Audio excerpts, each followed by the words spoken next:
สวัสดีครับผมเดี๋ยวสิไปเบิงสถานการณ์น้ำท่วมครับผมของจังหวัดอุบลครับเกิดจากการระบายน้ำแล้วก็น้ำฝนครับผมเดี๋ยวสิไปเบิงกันครับผมด้านหนาวครับผมตอนนี้เข้ามาร้านกาแฟครับผมร้านกาแฟร้านประจำนะครับผมพอดีหลังร้านกาแฟเป็นธงหน้าครับผมตอนนี้ธงหน้าของหมู่บ้านน้ำท่วมหมดแล้วครับผมแค่คืนเดียวครับผม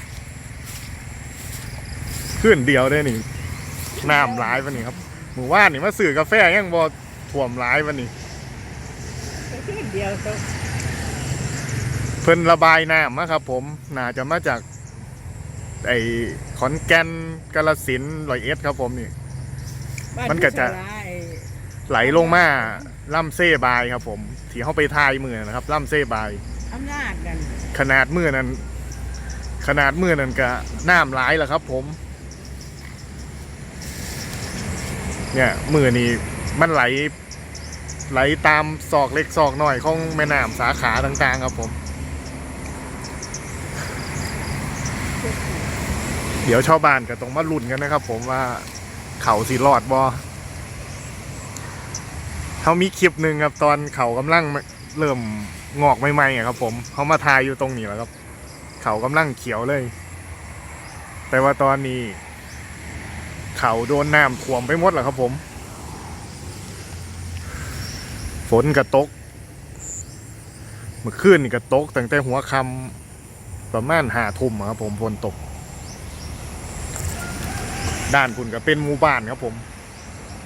หมู่บ้านก็อยู่สูงครับเนี่ยร้านกาแฟที่เขาซื้อครับผมตรงนี้เป็นสวนบัวก็เริ่มน้ำเต็มแล้วตรงตะข้องข้างหน้าก็เริ่มเต็มแล้วครับผมนี่ครับตะวันบ้านอยู่สูงถ้าบ่ขึ้นหลายอีหลีก็คงสิบ่สวมบ้านครับผมเพราะหมู่บ้านจะอยู่ทางโน้นครับ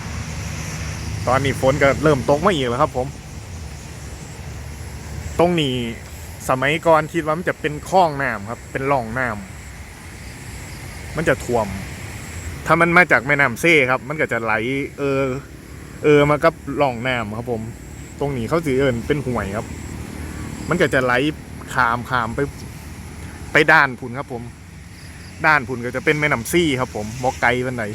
มันก็จะเป็นร่องน้ำไปเรื่อยๆเป็นพื้นที่ต่ำรับน้ำครับผมพื้นที่รับน้ำเอากลับมาไทยสถานการณ์น้ำท่วมครับผมของบ้านกอกอำเภอเขื่องในจังหวัดอุบลราชธานีครับผมเพราะน้ำตอนนี้จะไหลลงแม่น้ำมูลแม่น้ำโขงนะครับผมก็จะไหลผ่านจังหวัดอุบลไปเรื่อยๆครับผมไผมีหน้ามีอย่างอยู่แถวลำน้ำต่างๆช่วงนี้ก็คือน้ำก็จะท่วมไปเรื่อยๆครับผมโอเคครับผมเดี๋ยวจบการรายงานสถานการณ์น้ำท่วมของจังหวัดอุบลไว้แค่นี้ครับผมสวัสดีครับผม